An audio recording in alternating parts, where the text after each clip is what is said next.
how we start down here, we can instantly see this right leg is much, much shorter.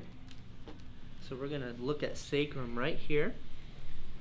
Sacrum. We're going to use the drop table right here to make one small adjustment.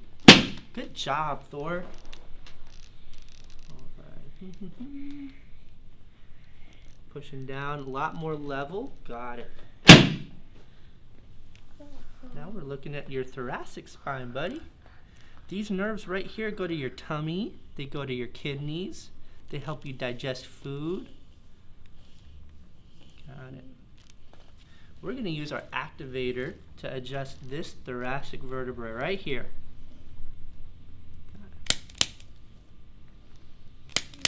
Good. All right, buddy, I'm going to have you sit on your bottom all the way up. Let me help you. All right. All right. I actually fell asleep. You fell asleep? That's so funny. All right, hold still. I barely get any sleep.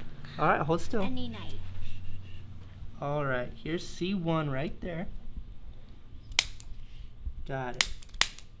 So we did posture exams today. We did thermal scanning, so we knew that this area of his spine and nervous system super stressed out.